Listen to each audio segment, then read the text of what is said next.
Um assunto que é muito sério, que é o colesterol. Poucas pessoas sabem que existem alguns tipos de colesterol, como que eles vão agir na tua saúde. Quem vai responder pra gente é o doutor Rafael Herrera, que é médico, cardiologista. Tudo bem, doutor? Bem-vindo aqui no estúdio. Tudo bem? Boa tarde.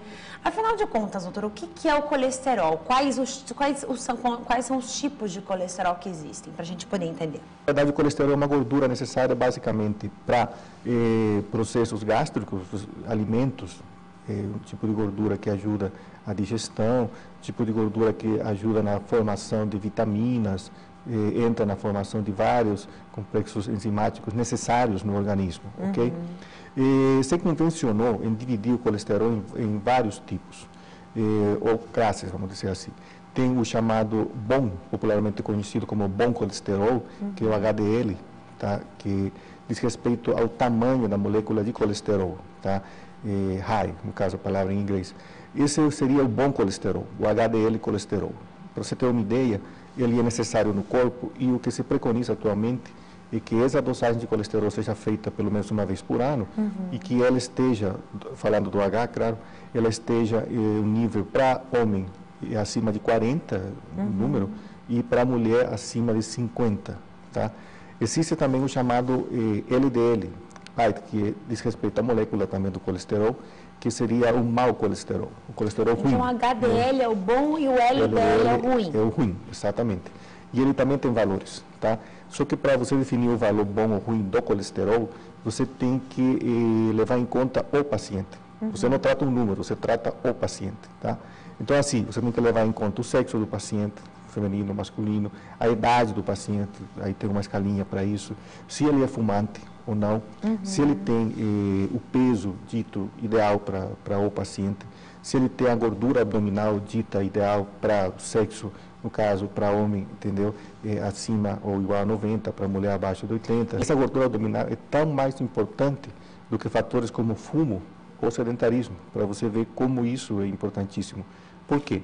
Porque ela te diz respeito à gordura intra-abdominal, dentro do abdômen, entendeu? Aquela gordura que está, não sei se você já viu alguma vez quando você abre uma galinha, por exemplo, você vê aquela gordura amarela no meio das vísceras, aquilo lá é a gordura abdominal. E essa que é realmente a gordura muito, muito prejudicial. Tem a dosagem também do colesterol total, que é uma dosagem que é feita também com uma formulazinha que o farmacêutico faz a nível de colesterol e te dá um número.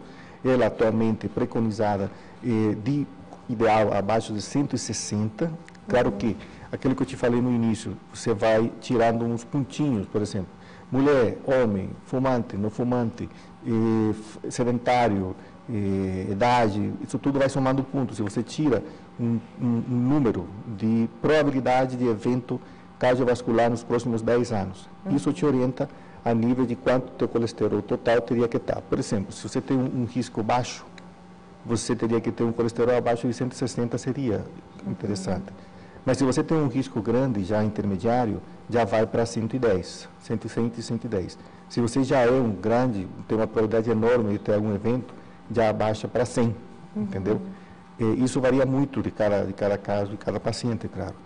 E tem os triglicérides, que é outro tipo de colesterol, só que isoladamente, é outro tipo de gordura, vamos dizer assim, que também é importante, que também atua nisso tudo, e sempre abaixo de 160, o preconizado, entendeu? Então, você soma tudo isso na sua consulta médica e você vai ter um perfil do paciente. A população, 1/3 dos eventos de doença, entendeu, no mundo, são cardíacos, tá? Então, com isso, você tem uma população enorme. No Brasil, praticamente 33% dos eventos de morte ou complicações são cardíacos. Nossa, um número muito alto. Né? Muitíssimo alto. Então, qual é o segredo de tudo? É a chamada prevenção. Você tem que ter seu médico, claro, tem que ter aquele famoso check-up, aquele controle anual, onde você vai, eles vão te pedir uma série de rotinas, entre eles, claro, a dosagem de colesterol, entendeu? E aí vai ser feita toda uma avaliação pelo colega, etc. Mas qual é, na verdade, a ideia disso tudo? É a parte preventiva. Tirar o cidadão do sedentarismo, tirar o cidadão daquela dieta errada e inadequada de gorduras, que por uma questão cultural e uma influência também muito do estilo americano de vida, que não é o nosso estilo, entendeu?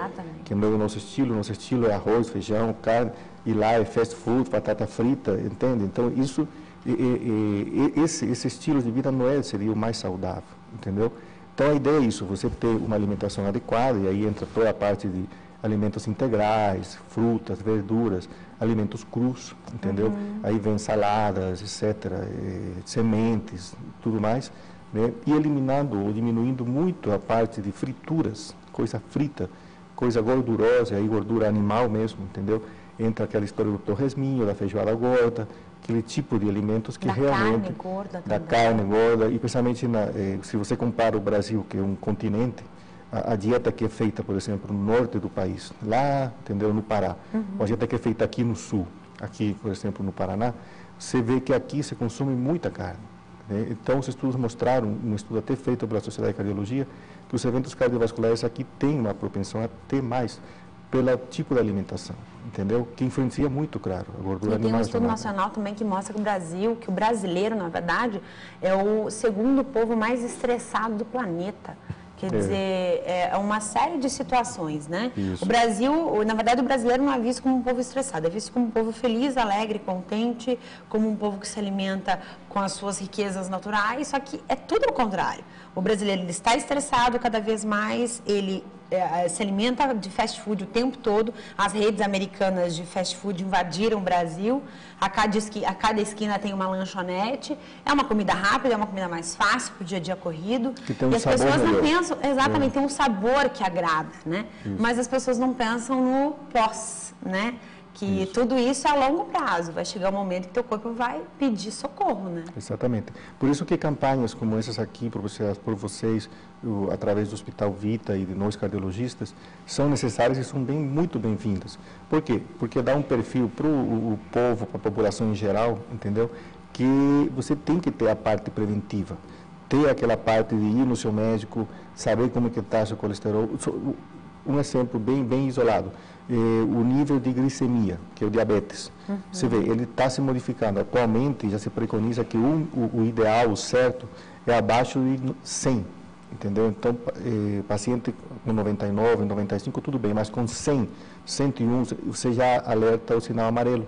Porque se provou em estudos que isso você só consegue se você tiver o seu acompanhamento anual, certinho, e até porque também tem o fator familiar, hereditário, entendeu?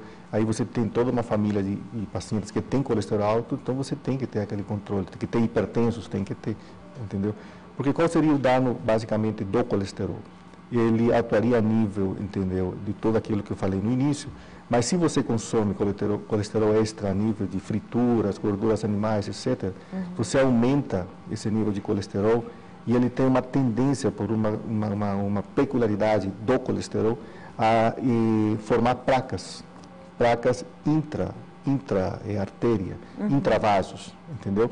E aí você teria placas de colesterol, basicamente, de estéreis de colesterol formadas, que diminuiriam o fluxo nessas artérias, nesses vasos. Você poderia comparar, assim, de uma maneira mais, digamos, bruta até, um encanamento na nossa casa. Exatamente, eu sempre explico isso para os pacientes. É como se fosse um tubo de PVC, entendeu? Está lá, entendeu? Com o passar do tempo ele vai formando aquelas crostas, né? Entendeu? É basicamente isso, você tendo um nível de colesterol elevado, aquela formação é maior.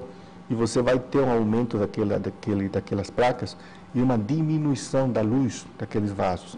Então, uma luz que era 100%, ela diminui 30%, 40%, 60%. Chega um ponto que o fluxo sanguíneo para aquele local, no caso o coração, provoca os problemas. E aí vem toda uma cascata de eventos, entendeu? Entre quais, claro, eventos de dor no peito, evoluindo para infarto, ou eventos cerebrais, como acidentes vasculares cerebrais, entendeu? Etc, etc. Tem uma série de problemas, então. Exatamente. Então, quer dizer, alimentação, na verdade, é tudo. Se a gente não cuidar da alimentação e não cuidar da nossa saúde, e fazer essas visitas periódicas, né, ao cardiologista, realmente, o Brasil vai continuar numa escala de mortandade por problemas de coração cada vez maior, né? Isso, exatamente. Tá certo. Viu? Também não esquecer sempre a parte da atividade física, tá? E a sociedade preconiza uma atividade física regular, pelo menos 30 minutos de atividade aeróbica, significa caminhada, entendeu? Esteira, atividade em academia, Todo ou seja, dia. entendeu? Isso, pelo menos 5 a 7 vezes por semana, significa a semana toda, entendeu? Você tem esses 30 minutinhos, entende que você faz aquela atividade, faz um diferencial, sim. Isso faz um diferencial. dieta, alimentação, atividade física, controle certinho os seus níveis de colesterol, né, e a visita regular ao seu médico, né, ter sempre esse controle regular. E o que o senhor indicaria, por exemplo, para a gente encerrar a nossa entrevista?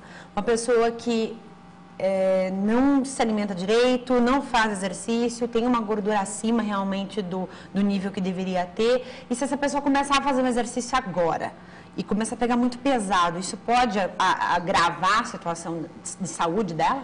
Então, pergunta muito adequada, interessante. Assim, não se esqueça do seguinte, existe o médico, certo?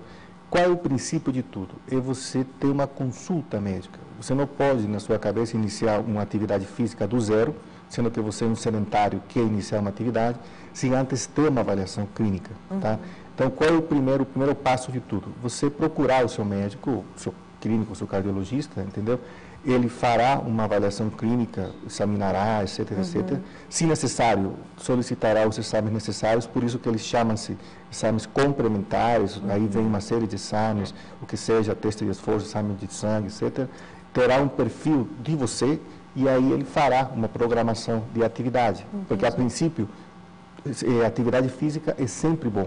Só que você tem que ter o critério e o controle e toda a avaliação prévia para, em vez de ser uma coisa boa, não virar uma coisa ruim. Com certeza. Então, qual é a recomendação, já para encerrar nossa entrevista? Procure seu médico, faça do seu médico o seu amigo, entendeu? Seu aliado, prevendo uma parte basicamente preventiva, pensando daqui a 5, 10, 15 anos. Isso é importante, pensar no atual, mas visando o futuro. Doutor, muito obrigado mais uma vez pela tua vinda até aqui. Ok, ficamos à disposição, qualquer coisa, estamos sempre lá no Hospital Vita, ok? Tá e certo. agradeço também. Muito obrigado. Obrigada.